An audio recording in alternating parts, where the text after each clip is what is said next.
We see a lot in the UK. Yeah. You know, we do. We see a lot in the UK. Why am I feeling emotional now? Because you're here. I know, it's weird. You're home. Go away. I don't know, I feel emotional. I woke up this morning and I was like, wow, I can't believe that we're here.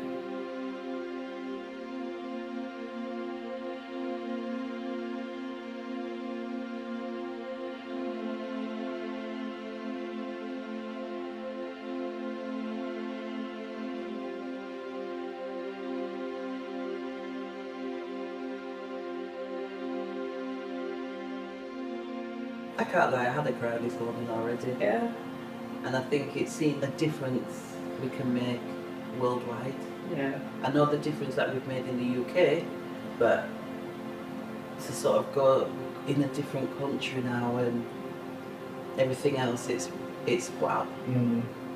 It's going to be an emotional trip.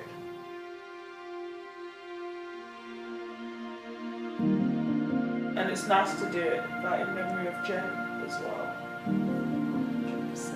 I can see a smile. I can just see a smile right now. Yeah. Yeah, I'm jubilee, you know, unfortunately physically we're not here, but keep our memory alive. Yeah. And it's such an honour to be doing this. Thank you. Thank you for your work and all that you do for these women. If I had people like this around when I was diagnosed, you know, because it was a very lonely journey and there was nothing. Not for women of colour anyway. It's hard.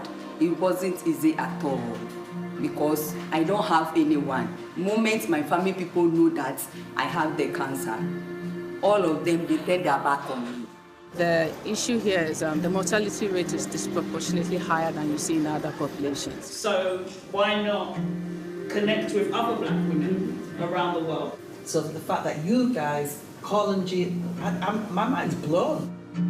The less than 40-year group is almost overtaken the greater than 40-year group. And unfortunately, in these younger groups too, the disease is very, very aggressive, so it's spreading very fast. Mostly the triple negative ones that, you know, being diagnosed. We have to do more studies around that because this is exactly what's happening in the UK.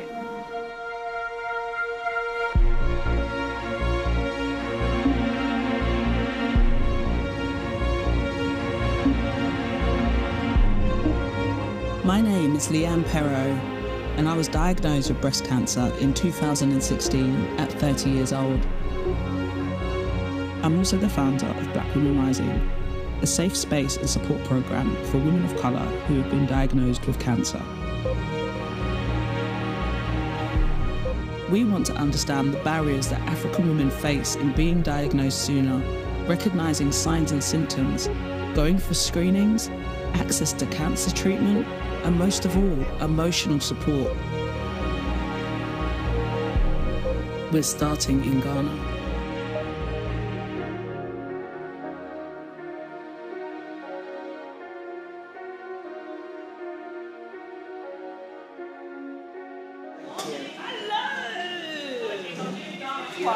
Welcome to Ghana.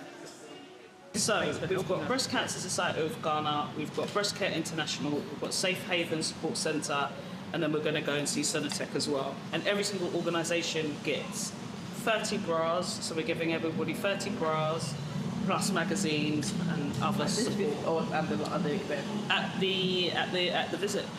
So this is the thing. This is quality. It's a small amount of work, but it's quality, and it's not about quantity. Let's see capital. Yeah, larger, less is more. Yeah, I completely get that. Thanks, Sam. Bringing us back, because that's the thing, you can't do too much, and actually the impact is bigger if we do it. Yeah, it is. It is us also asking them what they need, but them also being able to stand up in front of everyone saying, this is our need, this is what we need. We need more support, we need this, blah, blah, blah. Yeah.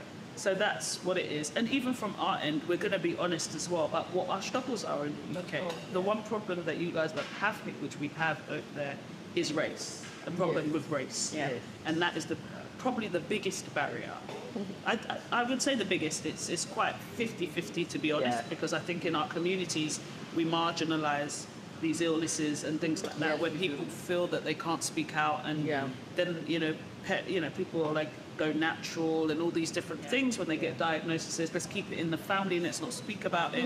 So all this stuff. The trauma that comes with it. The trauma is devastating and life-changing. So I think that we need to use the opportunity to talk about that. I think the challenge here is more financial. So that's it. Yeah, we haven't got the race issue, but we've got the financial. Yeah, I think that's what rags. We don't tell anybody. And people self-medicate. They do a few things. They misdiagnose. It's sort of like once you're diagnosed, it's like a shame. Yeah, it's like exactly. And it creates a self-blame, right? Yeah. I think just on the bra thing, I think another thing they could do is set up something in one of the hospital organisations where people can come. Yeah. And then we continuously supply, so you could maybe order and then you can pick it up. Yeah. You could easily, fund something to be there. The foundation should allow your activity to do that. You're right. Yeah, so it could still be like rising, provide, but it will be within that organisation. So women can come there or wherever, and actually they can access. On it. Yes. We are pushing the agenda. We're changing the narrative. Yeah. Breast Cancer Society of Ghana is an organisation formed of medical professionals, researchers, scientists, advocates and breast cancer survivors. Wow. This is Sharon. Hello. Gina's a breast cancer survivor as well. You're very welcome. Yes, I'm so happy to be here. You're like us. You're a cancer survivor, you're a patient advocate, and you're working in the space. As it is with many others, my life came to a pause and I just had to concentrate on how I would have to navigate through to survive. And I am here, it means I'm alive and I survived. And I felt that I could also do something a little more or a little different, just to support the cause, and so at least to give others the chance to also survive as I did. Because I was very much assertive. Once I was diagnosed, I started searching for information from the right places, actually, because if you want information, I get it anywhere. So that's where I decided to step in to close that gap as a face of survivorship. I used to volunteer at the breast care unit. I'll be there to encourage those who are newly diagnosed. It's not easy. And then those who will have to accept their treatment plans, especially if it involves chemotherapy and mastectomy. And so I was there, and so it's like I become that epitome of hope that, well, it's survivable, because for most of them, I would have to take my shirt off to show them my scar before they even believe that, oh, it's true, that I mean, that has been it, and I have found my own healing in trying to help others through their healing journey. Find my own strength, trying to strengthen others, and that has been it since 2019. Wow. So I joined the Breast Society of Ghana. I think when I was volunteering, the Breast Society of Ghana realized my impact, and so they employed me to be able to do it formally. Just shining the light on how you guys in the medical profession work with us, who sort of are like laymen in this, in a sense, to actually know that you all communicate on such a level. There has to be some, gateways to meet us halfway, so there's a lot more out there than just treatment. The journey is much windier. Even, I remember once Gina gave a talk and I just laughed my whole head off, because we don't realize these gaps in the communication. But so now I just say you are the boss. I'm just telling you what I know and what I think, and you tell me how you feel about it. And you give it back to them in the driver's seat. Gina was talking about the mortality rate. And one of the reasons is because we have people coming so late. They will come with metastatic disease, and at that point, it's only palliation. Before they actually come, their main fear is the surgery. They don't want to lose their breast. And one of the reasons why they would not come is because they think once you grow, your breast will be removed. And there's also this belief that it is the mastectomy that kills you, it's not the disease. So once your breast is removed, you will die, kind of thing. So it becomes a self-fulfilling prophecy. So they don't come, and then they come late, and then you have to have mastectomy and so on. Things are getting more and more expensive. So they come through the door. I mean, we realize that only half of those who are referred to the radiotherapy center actually turn up, and only half of those who turn up really come back. So what we are seeing is actually the tip of the iceberg. What we don't want to happen when they eventually die, it's very, very traumatizing. Last year we were we have the support group, 86 young women, and we lost 21 between January and December. There's so much, even when we was doing the research for this, there's so much synergy in terms of what we go through. I'm really touched, and I don't know what else to say, but I know we can do something. You haven't shed a tear. This has been so lovely and just great. Sure. And we have to continue this conversation. We're feeling like, wow.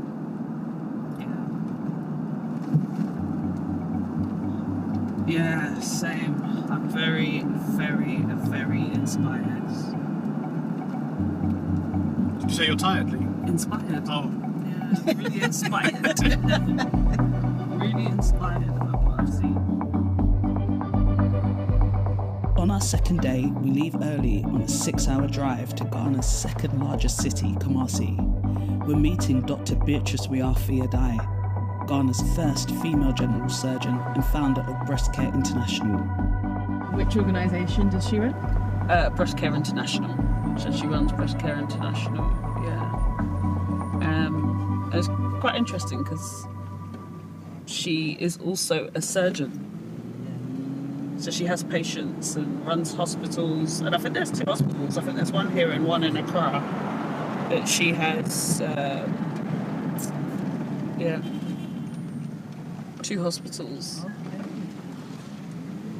That seems to be a running theme here, that it's the surgeons. Yeah, very much in charge of, yeah, that's true. Yeah, very true.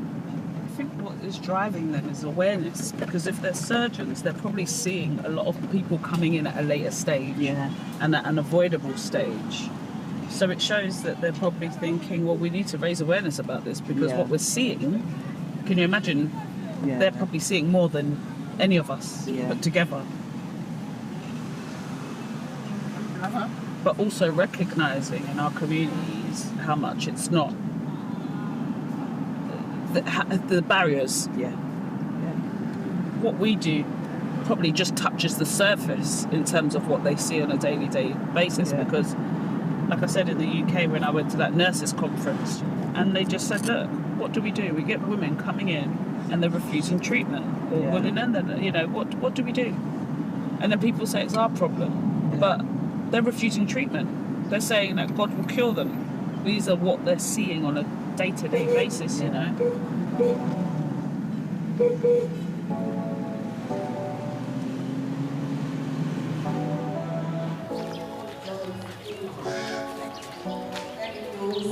We're going into a big event, you know. Yeah. Oh, wow.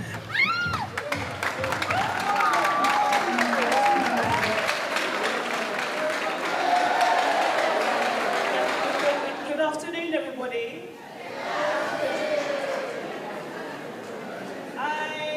My name is Leanne, and I came from London in the UK 2 days ago. This is my first time in Ghana, and it's an honour. We actually drove today 6 hours to be here with you, and it's an honour to be here with my team. Are fighting breast cancer, even in UK. So how much more in Ghana? We have to shout every day.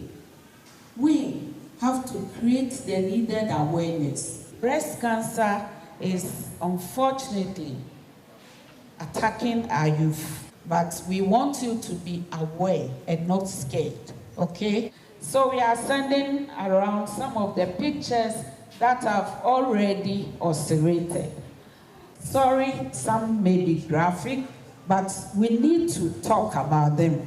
These are the cases we see on daily basis. This picture coming is a 13-year-old girl, 1-3. Breast cancer strikes early in the black woman. I wouldn't be allowed in the UK schools to show stuff like that. It's happening every day. Yeah. We've had issues when you've opened the woman's bandage plaster and maggots start falling. Yes. Oh my maggots. God. You know, and you want us to keep quiet? No. As the surgeons and the doctors, you are advocating. That doesn't happen back home. Even here, we are not many. So in the first place, we are not many female surgeons. Yeah, of course not. I happen to be the first female Ghanaian general surgeon. Yeah. I couldn't sit and wait for them to be coming so late. You know. If we will keep quiet, then I'm afraid we will not be able to change the narrative. So Fridays we go to schools. Saturdays and Sundays we normally go to communities. Yeah. Here, you know, Ghanaians are very religious. So Sundays you find the women in the churches. Yeah, the churches. I always say we need to look for them. Yeah. And one of the places you can get them is in the church. Is in the church. Yeah. You spoke a little bit about it there, about the religious aspects, when people can say stuff like, you know, God will cure you, let me give you something natural, let's pray, let's go on a prayer fast, you know. Do you find that a lot? Because we find it a lot. A lot. That is our main headache. Yeah, that's... And they believe they are pastors. So when you tell them something, they want to go and ask their pastors. There are some pastors who bring the women from their churches when they report, and that is great. And so you have to look for such churches. Dr. Beatrice has taken us to visit the Peace and Love Hospital in Kumasi, where we meet survivors who received treatment and support from Breast Care International. Margaret, she was working 1 year. I got around 9 years. 11 years. From for 20 years of life. This work changes lives. I'm so sorry for being emotional. They are so happy. Yeah, and we can send more. We can send so much more.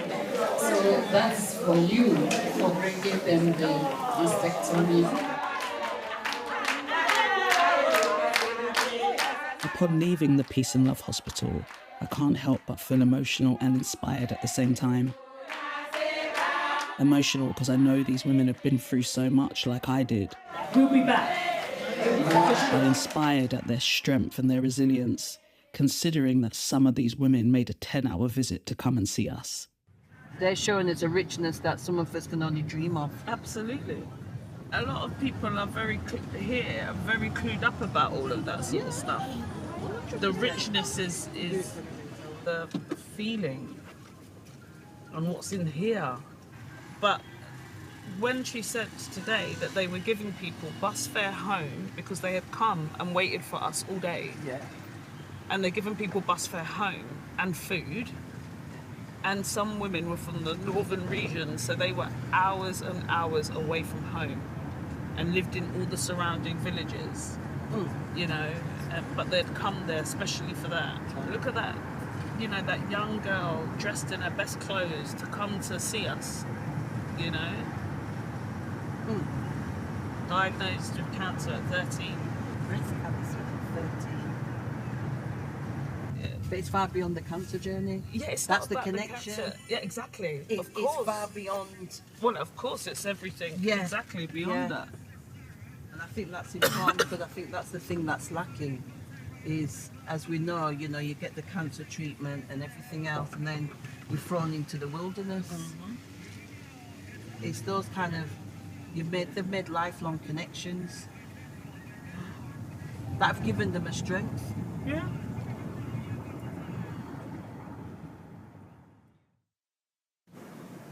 Sorry, not in a good mood. Why are being ridiculous? Why aren't you in a good mood, Leanne? Yeah, it's terrible. We have no Wi-Fi. We have an event to plan on Monday, a huge event, and I think I underestimated the scale of it without my core team support. I don't have it because it's the weekend as well, so I put a lot of things to do, so it's a bit, and I don't like to do things wishy-washy. And it's taking away the key moments for me to absorb what was learned from the experience, you know. I've had no time to process it. So, I mean, this is the stuff in it that people don't see behind the scenes, you know. Like, I think when you're grassroots and you're actually doing grassroots projects without the backing of these huge organisations, people don't actually see that the kind of 15 to 10% is being out on the field and going to like events and all those magical moments like yesterday. That's 10 to 15% of the job. The 85-90% is the work to get there, right? The work that's had to happen. And I have to big up Charlotte because me and her worked tirelessly on this trip, and she's not here. But the work that's been done, even things, I'm checking my email folder this morning and I can see, because she knows how stressed I get, she sent stuff when she shouldn't be. She sent stuff to me because she knows how it's going to be out here. So I think that's what people don't see, and I think people think Big Black Women Rising is bigger than what we are. We're not. We're such a small team, but so resourceful, and to get here has been such a huge thing, and it's been a year in the making, and it is great, but you've still got to do the work at the same time, and that's the reality of it. Do you know what I mean? I wish I could come on camera and be like, oh my god, it was this and that. I can't. I had to sleep for a few hours and get up at work to make sure that the rest of the trip is coordinated really, really well and the events are happening. So the driver's there, he's waiting, so you know we have to get going. And but yeah, I'm gonna come back on my thoughts. I'm still processing, and but what I will say, it was everything I wanted and more, and everything sort of like we dreamed of.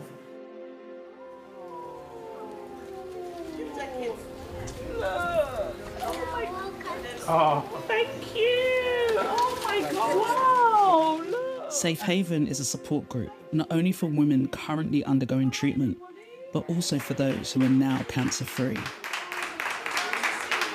My sister, they are doing a lot. The moment that you step your foot in this room, they're taking care of you. Yeah. Even when you are sad, because friends don't want to talk to you because they think that when they talk to you, they will be affected. Yeah. It's hard. It wasn't easy at all because I don't have anyone. The moment my family people know that I have the cancer, all of them, they turn their back on me. My family, they were always telling me it's normal, but it will go away. But the thing was just growing big now. I've done something bad to someone. That is why I'm going through all those things. I felt assured like someone wants me to be okay. Why don't I assure myself like I also have to be okay? Thank you for welcoming us. The food, the flowers, the drinks, the warmth. I have two really, really important questions. Yeah. The first one is, do you have other, because we've met a few other organizations, do you work together? Not exactly. We don't really have other breast cancer that we work with here in Ghana. We are trying to get involved with the Ghana Breast Cancer Association so that at least we can also get help from them. Yeah. But it's not that easy. How can people support you? Financial donations, of course. Yeah. What other support can they give? We can get people donating their prostheses to us. If we can get to the manufacturers and get it at the discounted prices, that would be good, because I think that really helps them with their image. They feel that they also have some kind of breast when they put their prostheses in there. So I think that is the biggest expense for us as an organization, like trying to raise money for that. Yeah. These are the local ones, but you see that they are more interested in the foreign. This is so it's not very affordable. No. This sometimes you get in bras when we purchase a bra, you know, even sports, you know. No, we need to get proper.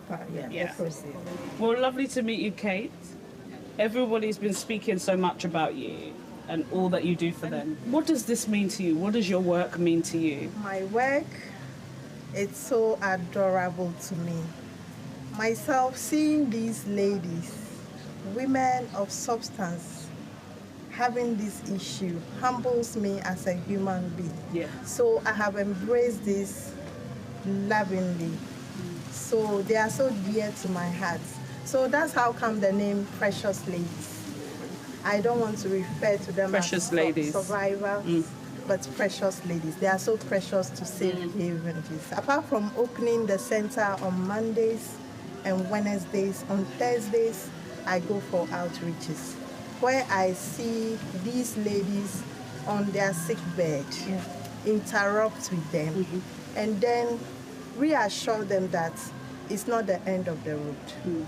There is something special after this.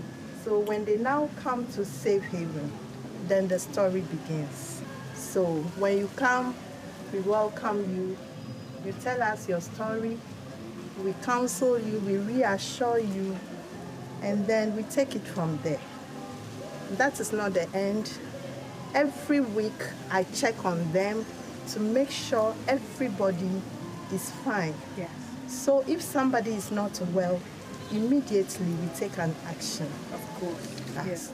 So if there is any help anybody can do, our hands are open. Wonderful.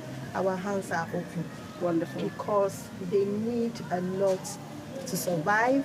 They need a lot. You see how most of them broke down? Yeah. Yes. You need the Not help. only the tears, but it's from within. I feel the pain they feel. So they want the support. Yeah. You need the support. And God bless you for coming. Of course, we're here to we do have what we fallen in can. love with you people. Yeah, And we are asking to be partners. Yes. Not only for today, but in the years to come. God bless you. Thank you. Thank you for your work and all that you do for these women.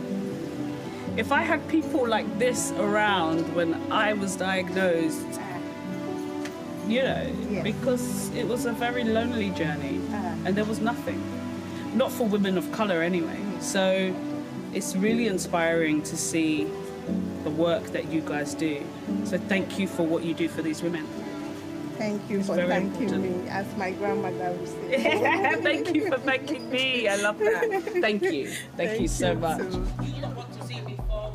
My visit to Safe Haven really reaffirmed my own work that I do in the UK. Peer-to-peer support is so powerful. Lovely.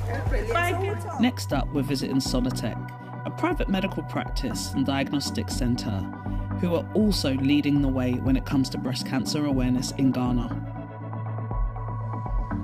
Dr. Grace, we finally meet. I know, right? I've been looking forward to this.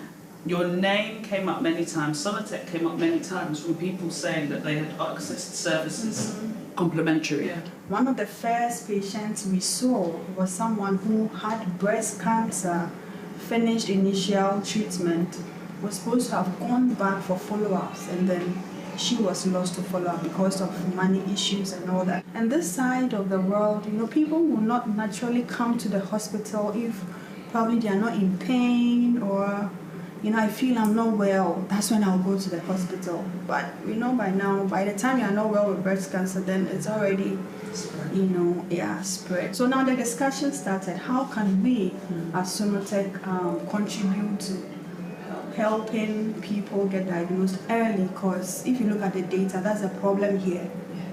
Almost 70% of our people here are diagnosed at the late stages of the disease. How much is a scan here? Bilateral, I think 300 CDs. 300 CDs should be about... 300 CDs is £30.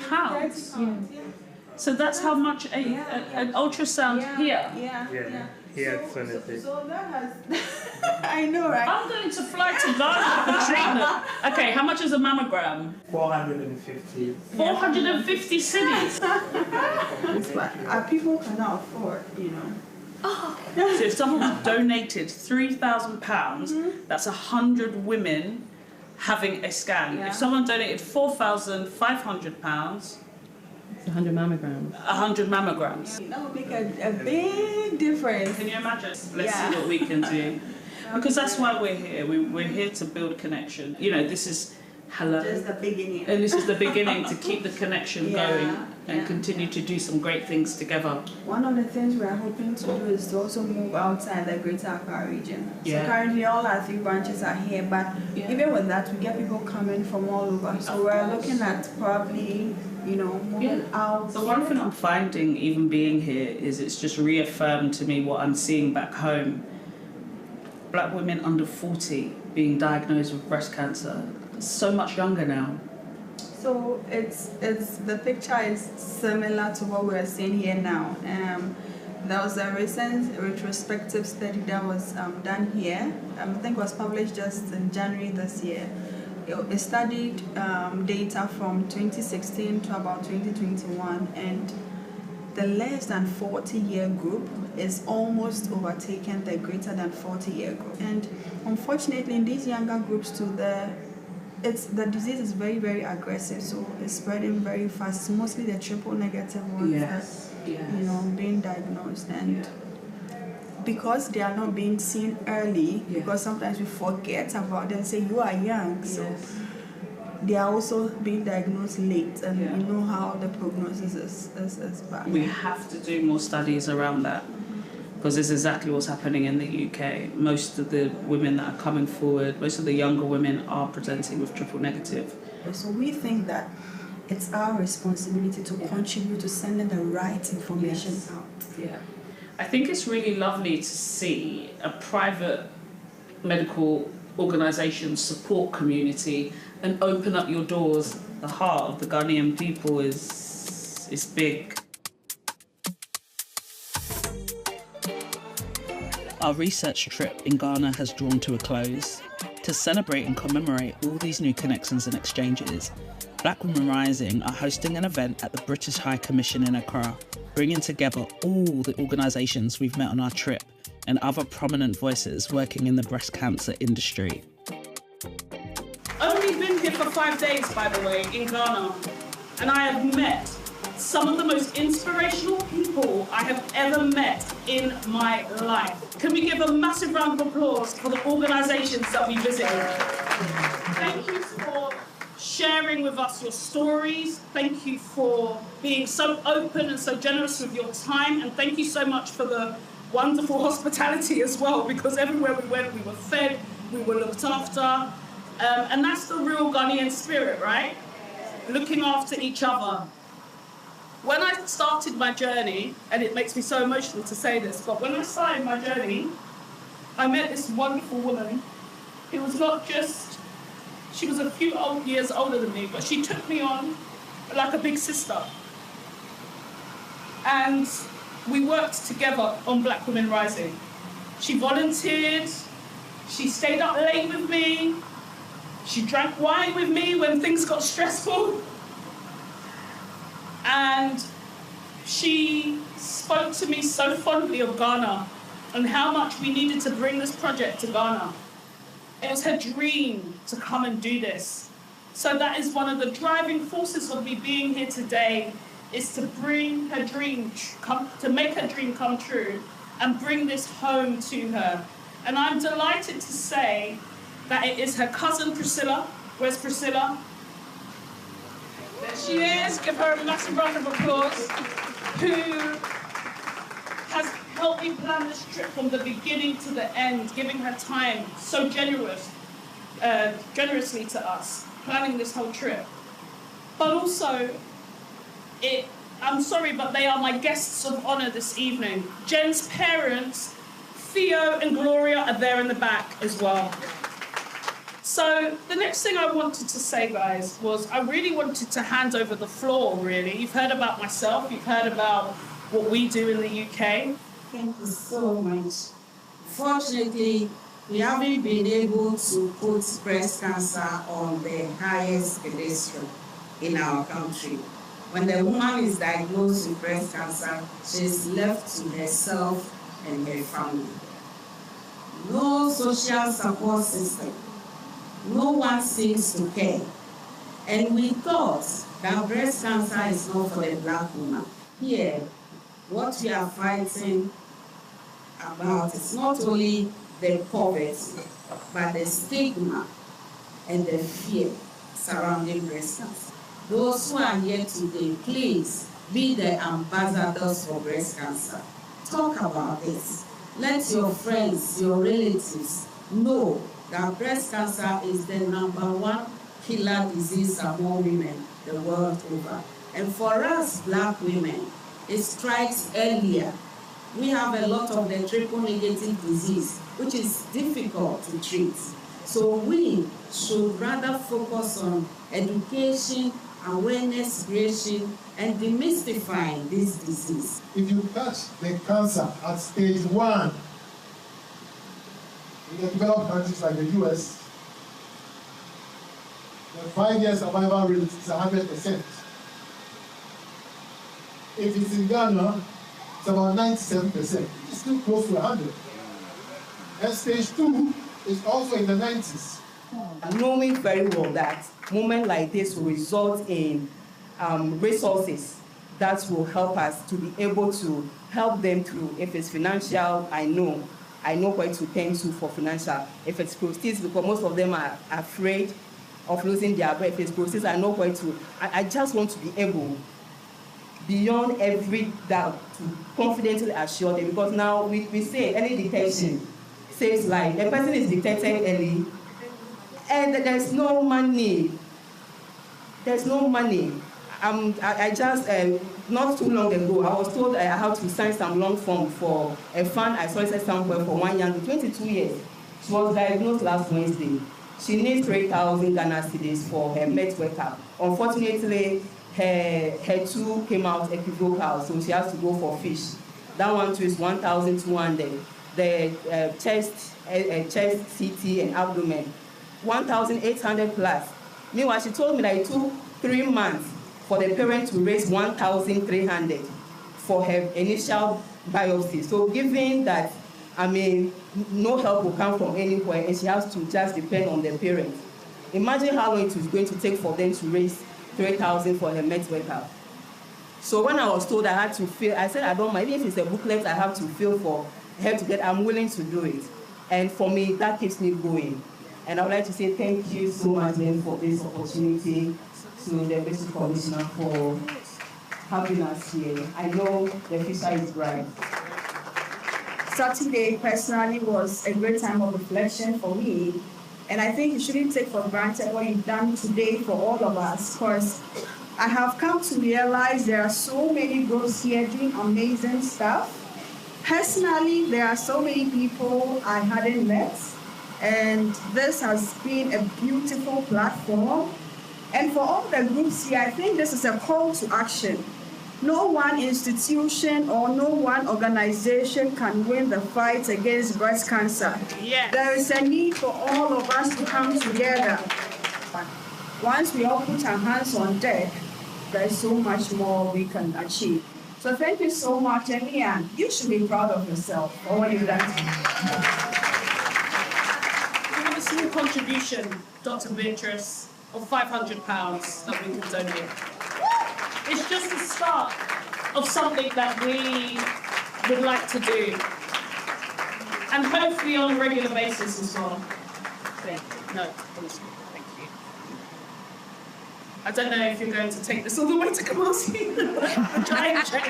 Survivors, come here. You're like the glue to so many of these organizations and charities, right? And you do not get saluted enough. You are amazing, incredible, and you've inspired me and Sharon so much, because you need support as the person supporting others. So we want to work on something like that as well with you guys. I've also got, I work with Estée Lauder UK in the UK. So what an honour that they have made their way from South Africa to come here today for this event. Wow. I am both humbled and certainly inspired to be here with you this evening. Thank you, Leah. The event gives us the opportunity to chat to 2 other people we really wanted to connect with on our trip.